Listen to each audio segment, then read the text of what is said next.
दिग्विजय सिंह बोले, कांग्रेसी वो पार्टी जो अनेकता में एकता को लेकर चलती है। लोकसभा चुनाव के लिए तीसरे चरण का मतदान 7 मई को होना है।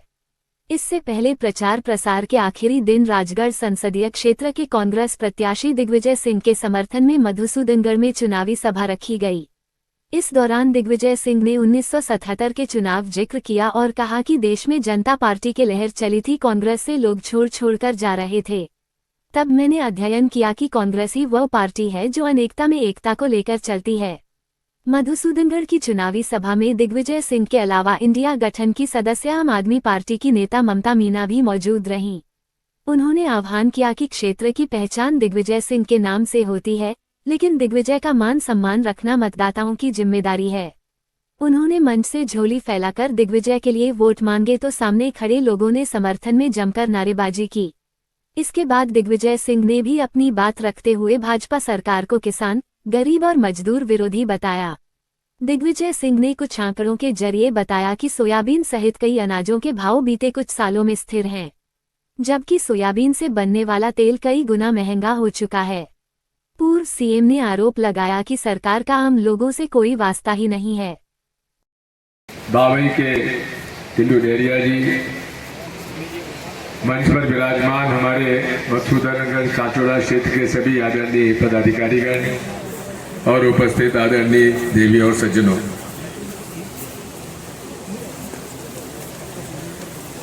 मुझे याद है 77 का वो चुनाव जब पूरे देश में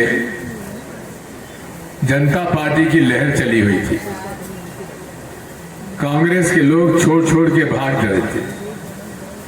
कांग्रेस के 2 टुकड़े हो गए थे, एक इंदिरा जी के नेतृत्व में और एक सिंडिकेट था। उस समय परिवार नियोजन के जातियों के कारण जनता में बहुत नाराजगी थी और कांग्रेस की गाड़ियां गांव में नहीं घुस पाती थी। उस समय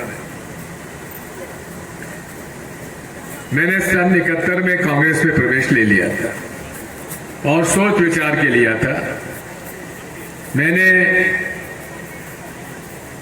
जनसंघ का इतिहास पढ़ा, जनसंघ की विचारधारा का पढ़ा, आरएसएस की विचारधारा का पढ़ा, गुरु गोलवलकर जी की किताब पढ़ी, महात्मा गांधी को पढ़ा, पंडित जवाहरलाल नेहरू को पढ़ा, रामधारी सिंह दिनकर को पढ़ा और अंत में मैं इस नतीजे पहुंचा, विचारधारा के आधार पर यदि कोई भी पार्टी इस देश की परंपरा, इतिहास और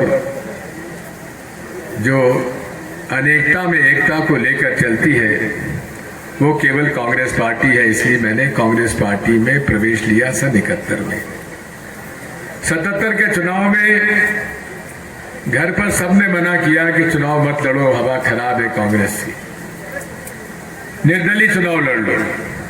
मैंने कहा नहीं, जब कांग्रेस की विचारधारा के साथ में जुड़ा हूं तो मैं कांग्रेस पार्टी से ही चुनाव लड़ूंगा। और उस समय मैंने चुनाव लड़ा और आप सब लोगों के मदद से ग्वालियर संभाग में केवल 3 सीटें आई थी, जबकि मालवा पूरा साफ हो गया था। उनमें से एक सीट राघुगढ़ थी और आपका ये उम्मीदवार चुनाव जीता था। आज यदि मैं जो कुछ भी हूं तो इसलिए हूं क्योंकि उस संकट के काल में भी मैं चुनाव जीत कर आया और इसका पूरा श्रेय जितने यहां सब लोग बैठे हैं उनमें से आधे से ज्यादा तो पैदा नहीं हुए थे उस समय, लेकिन उनके पिता, उनके बाबा, इनके चाचा, ताऊ, उन लोगों की मदद से मैं ये चुनाव जीता। साथियों,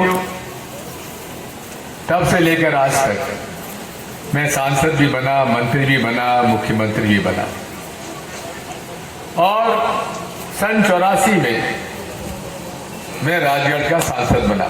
इनके लिए कुर्सी रखवा दो, भाई के लिए कुर्सी ले आओ, कोई खाली कुर्सी लगा दो। बैठो भाई भाई, एक उसको भी दे दो, लड़की खड़ी हुई हमारी। धन्यवाद। बात यही है, सन 84 में मैं राजगढ़ लोकसभा सीट से चुनाव लड़ा। ये सीट ऐसी सीट हुआ करती थी कि कोई बंबई से, कोई कर्नाटक से चुनाव लड़ने जनसंघ से, जनता पार्टी से आ जाता था, जीत के चला जाता था, लौट के नहीं आता था। जगन्नाथ राव जोशी लड़े, डॉक्टर वसंत कुमार पंडित लड़े। डॉक्टर वसंत कुमार पंडित बड़े अच्छे ज्योतिषी थे। जब उन्होंने को लगा कि 1984 में दिग्विजय सिंह चुनाव लड़ रहा है, तो उन्होंने अपना बिस्तर बांधा और छोड़ के चले गए कि मैं दिग्विजय सिंह खिलाफ चुनाव नहीं लड़ूंगा। और फिर जमनालाल जी गुप्ता जो विधायक थे उस समय, वो चुनाव लड़े। साथियों, उसके बाद से 89 चुनाव तो मैं नहीं जीता, लेकिन 91 का जीता। फिर मुख्यमंत्री बन गया। फिर छोटे साहब 5 बार जीते, 4 बार कांग्रेस से, 1 बार उसके खिलाफ। लेकिन राजगढ़ के संसदीय क्षेत्र के लोगों से मेरा जीवित संपर्क रहा, मधुसूदनगढ़ के लोगों से मेरा जीवित संपर्क रहा। एक जमाने में यहाँ पानी की बड़ी किल्लत हुआ करती थी। सिंचाई का पानी छोड़ दो, यहाँ पीने का पानी नहीं मिलता था और गर्मी में परेशानी होती थी। जैसे ही मुझे मौका मिला, मैं यहाँ का सिंचाई मंत्री बना और मैंने आरी ताजपुरा का बांध बनवाया। और आरी ताजपुरा बांध ने मधुसूदनगढ़ के हालात बदल दिए, क्योंकि मेरी मान्यता है किसी भी क्षेत्र का विकास तभी होगा जबकि उसकी धरती में पानी पहुंचे।